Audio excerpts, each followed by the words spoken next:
Hi guys, assalaamu calaykum. Waaniga Cabdifitaax Ibraahima xagga nagala socotaana waa Somaltech. Maanta waxaan ka hadli doonaa cashar kale oo muhiima oo ku saabsan qaabka aad ogaan karaysid wifi-ga aad ku xidhan tahay adigoo isticmaalaya waxa loo yaqaan CMD-ga.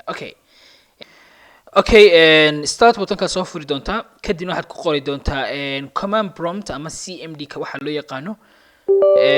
Kadibna waxaad oranaysaa yes waad soo furi doontaa. kadibna si aad u ogaatid dhammaan wifi-yada ku xidhnaatay intaad Windows-kan isticmaalaysay waxaad qori doontaa command-ka noocana netish walan show profiles. intaa markaad qorto wuxuu kuu soo saarayaa dhammaan userskii ama profileskii aad ku xidhantay oo dhan.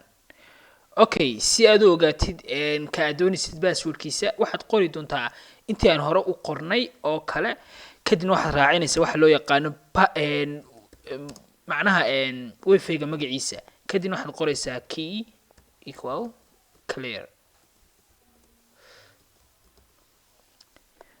intaa markaad qorto waxaa kuu soo baxaya maxay ahaydee wifi-gaagii maxay ahaydee passwordkiisii halkee baad ka helaysaa halkay ku qoran tahay key content ayaa ku qoran yahay halkaa nimka saare highlight-ka ayuu ku qoran yahay passwordkii macnaha waxa weeye waa passwordka intaad isticmaalaysay maxay uu lahaa wifi-gaasi. marka dadka qaar waxay isku qaldaan in waxan yahay hacking ama uu ku sameeyo wifi-ga hacking.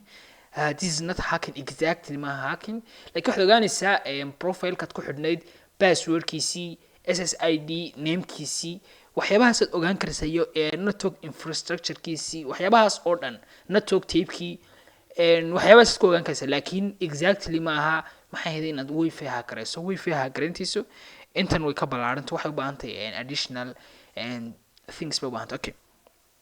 marka casharka maanta waxaan ku eegaynay qaab yar oo fudud aad ku ogaan karaysid maxay ahayd wifi-ga aad ku xidhan tahay passwordkiisa haddii tusaale ahaan kale aad ilowdo laakiin maxay ahayd uu kugu xidhan yahay maxay ahayd una kugu xidhnay maxay ahayd computer oo aad doonaysid mar labaad inaad meel kaga xidho ama qof kale doonaysid inaad ugu xidho qaabka aad ku ogaanaysay qayb ka mid ah waxa weeye waa qaabkan CMD-ga ah loo yaqaano.